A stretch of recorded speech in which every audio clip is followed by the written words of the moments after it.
Владимир Иванович, вам приходилось работать с компанией ЮКОС, иметь отношение к этой компании? Да, приходилось с момента вхождения Самара-Нефтегаз в компанию ЮКОС в 1996 году и до последнего дня существования компании. Скажите, пожалуйста, вот в те годы, когда неожиданно появилось такое название компании ЮКОС, можете вспомнить свои ощущения и впечатления, вообще, что это за компания была и какой взгляд был на эту компанию вот, с работников Самара-Нефтегаз, Самара-Транснефти? Ну, здесь сложно как бы вот выразить ощущение того периода времени, да.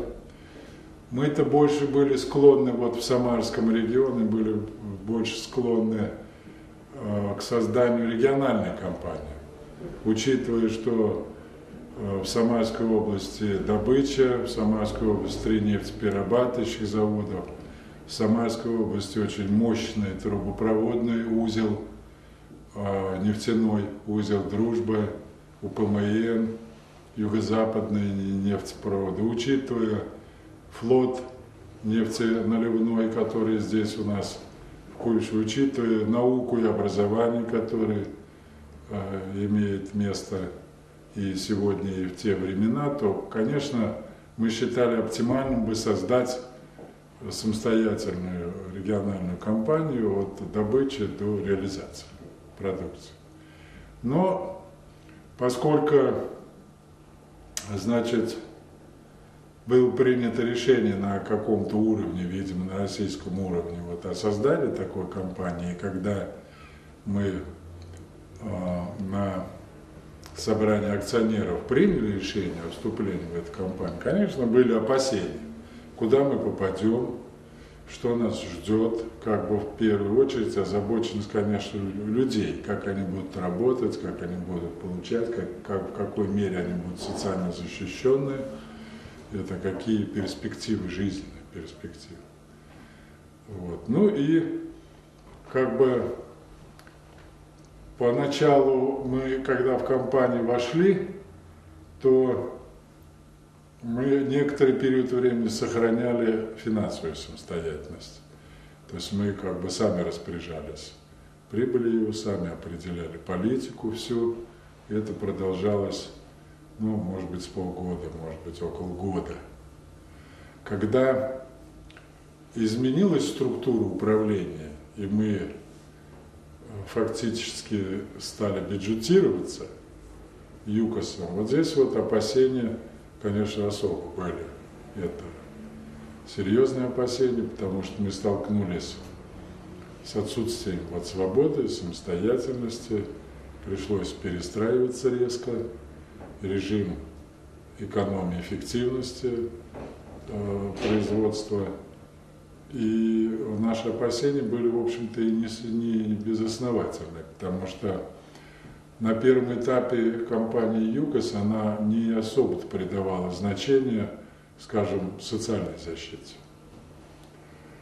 И приходилось мне, я в тот период работал заместителем генерального директора Самара-Нефтегаз, мне приходилось часто выезжать в Москву, встречаться с руководителями разных уровней компании и как бы пояснять, что, в общем-то, нефть это хорошо, но она сама по себе она не добывается, что за этим стоят люди, главное производительная сила, и что если о людях не думать, то не будет вот той свободы, что ли, творчества, а работа сама по себе без творчества она не может быть, да? Должен быть творческий подход к работе. Это тонкие материи, такие, которые вдохновляют человека, да? Двигают его на самовыражение, на самореализацию человека. А если нету стимулов, то это, конечно, все как бы не способствует, так уж прямо скажем. Да? Вас услышали в компании ЮКОС в Москве? Ну, слышали, но не сразу. Не сразу. Первый как бы этап, когда мне удалось озвучить это моя встреча с Ходорковским непосредственно в период его приезда и знакомства с руководителями Самарнефтегаз, я ему тогда там последовательно как бы нашу точку зрения изложил по всем направлениям. Вот. Не все было принято, скажем так, не все было принято, но полемика получилась. Поскольку я сразу оговорился, допустима ли полемика или как бы это сам недопустимо. Михаил Борисович сказал, да, полемика допустима. Поэтому я свою позицию отстаивал. В чем-то я увидел понимание, в чем-то я не увидел и не услышал понимания. Это меня озадачило, так уж откровенно говоря, до определенного момента. Потом естественный процесс пошел, это кризис, мировой нефтяной кризис, 97-98 и первой половины 99 года. Здесь было все понятно. При стоимости барреля нефти $9 и при эксплуатационных расходах на добычу примерно тоже $9. Здесь вопрос стоял не о том, чтобы там социально защитить, а вопрос стоял, выживем или не выживем, удержим нефтяную промышленность или не удержим нефтяную промышленность. Это были очень трудные времена, их тяжело вспоминать, потому что обеспокоенность по судьбе каждого человека была очень высока. Но самое замечательное явление было то, что мы нашли консенсус с компанией. Мы не пошли по пути сокращения людей в этот тяжелый период времени. Мы пошли по пути соглашения о том, что добровольно люди согласились уменьшить заработок на 30% при условии сохранения всего персонала на 100%. Это было правильное решение, и компания тогда нашло в себе как бы мужество согласиться. Это компания ЮКОС. Это компания ЮКОС, да. Согласиться вот с нашим предложением.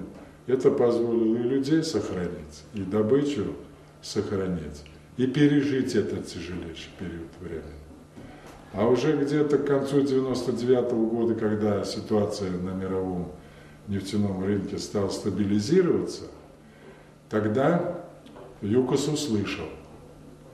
И при очередной встрече с Ходорковским он мне говорит, вот ты вроде бы меня доставал все время по социалке, да? Вот ты можешь набросать программу, социальную программу компании? Я говорю, могу. Сколько тебе времени надо? Я говорю, до завтра. Ну это вроде бы быстро слишком. Ладно, давай вот тебе 2 недели, это сформулируй. И пришли. Ну, я все сформулировал, послал, потом пригласил меня в Москву. Там были большие обсуждения, и в конечном итоге это все закончилось тем, что 19 октября 1999 года в Сочи состоялось расширенное правление компании ЮКОС, на котором была принята внятная, понятная каждому простому человеку политика, социальная политика компании ЮКОС. Она была расписана по всем направлениям, была оценена в деньгах по каждому направлению. Из 2000 года приятно вспоминать тот период времени, потому что принципиально компания не жалела денег на социальную поддержку людей. Мы тогда начали обустраивать производственный быт, то есть условия это на рабочих местах. Мы тогда развернули огромную программу санаторно-курортного лечения людей. ЮКОС тогда купил санаторий «Русь», один из лучших на Черном море, бывшего 4-го управления ЦК КПСС. Простые рабочие ездили туда семьями за копейки, фактически за копейки. Имели возможность получить лечение, отдохнуть, покупаться, позагорать, детки в летние каникулы. Выделялись деньги на поддержание собственных социальных объектов. На тот период у нас было 8 баз отдыха, 4 санатория-профилактория, 2 детских лагеря. Деньги выделялись, конечно, они выделялись с точным расчетом, как бы, чтобы эффективно это. В этом плане тоже компания очень разумно подошла, когда сформировалась система общего пользования социальными объектами. К нам приезжали на отдых нефтяники и из Томской нефти, и из Юганской нефтегаза, и Сачинского, Сангарского нефтеперерабатывающих заводов. То есть разумное, рациональное использование социальных объектов, и оно давало, конечно, свой эффект, экономический эффект, а уж как бы моральный и психологический, тут даже вопросов никаких не было.